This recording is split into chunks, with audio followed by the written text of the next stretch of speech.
So in relation to the containers, where are we? What's the update? Yeah, we've written to the Attorney General to conduct further investigation with the possibility of taking culprits to court. We've also written to NIB to institute a proper and forensic investigation to determine the whereabouts of the containers. But I've also personally written to the National Security Secretariat to help us secure the remaining containers so that we can do a proper reconciliation of the containers. Because some containers are still stuck there. We need to secure them so that we can put them to good use whilst we pursue those that cannot be accounted for. Thank you very much. But at the last count, you had 200 plus. How many? Has that number changed? Have you recovered more? We'll reconcile that with national security. Thank you. Some nationals have been arrested because of the long weekend. I believe they are still processing them. Next week, I'm sure they would arraign them before court. But if anything positive has come out of this expose, it is the fact that we keep receiving a lot of calls and intelligence from the general public about the whereabouts of these containers.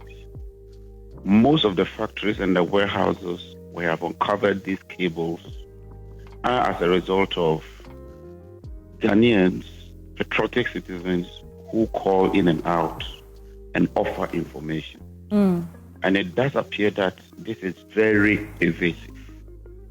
It's been going on for years, and the state has been shortchanged for quite some time now. And so I want to commend all those patriotic Ghanaians who keep calling us and giving us information. My vision is simple. I want all these containers and their content accounted for. I don't want to get into the political arena so much, even though it's important that we clarify the duration and the period and those who superintended over this mess. But my primary focus, my cardinal objective, is to get to the whereabouts of these containers and their content, retrieve them, and use them for their intended purpose. Today, the grid is not very stable. The distribution network, the slightest rainfall you get, the power keeps going out.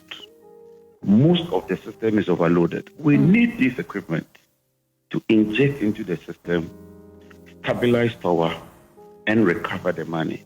We can't spend another round of money going to buy similar items when with some amount of effort, we can retrieve these items or their monetary value. We know that the containers were supposed to be at a port, a customs port, not a free port.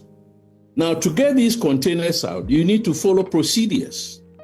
So now, the Big Mahama unilaterally decides that 2 clearing agents, at least one of whom is not even registered with the customs as a clearing agent or customs house agent, to clear those goods. And on top of that, they are awarded contracts. Now, one of them, what's his name? Mink, logistics, clears 47 containers, delivers only 1 container full of equipment to ECG, diverts the remaining 46 containers. Then you have Dawats, for instance. Or is it Dawats Bond Limited? Yeah, Dawats. 47 containers and then diverted 46 and sent 1 to ECG. Gapoha has got questions to answer, as I've said. And that is the 12th entity. Then you have GRA, at least a customs division of GRA, which also has questions to answer. But above all of this, I am an ardent believer that the entity that we call national security ought to know almost everything that happens in this country. And when we're talking about the scale of this ECG saga, criminal network, if national security says that it didn't know, then the country is doomed. So I want to believe that national security was aware of what was going on, the procurement, malfeasance, and everything. But then, because it has been politicized or captured by the political authority, turn a blind eye. Now, this is what constitutes the criminal network. It is not mismanagement, it is not inefficiency. It was a very well-oiled, criminal group deciding to rob the country of billions. There's only one report that is being cited. Who knows what might have gone on over the past 8 years or before 2019, for instance. That is how we want to look at it. And indeed, if you look at it as an organized criminal network, then you begin to wonder why people are even still out, even in their houses. But all of these elements mentioned in the report should have been minimum invited by national security or any of the security agencies to answer questions. A doctor in Kolebu performed a heart surgery when he hasn't been trained to be a cardiologist. So it's absolutely crucial. Do you think you can have a lawyer practice in court in front of the bench and he is not called to the bar? Well, along that line, we have instances where individuals have read the law for themselves and defended themselves without a lawyer. No, the court allows you to go to court without a lawyer. Yeah. But you can't go to court and hold yourself out to be a lawyer. A lawyer, right. You go to jail. It's criminal. It's impersonation.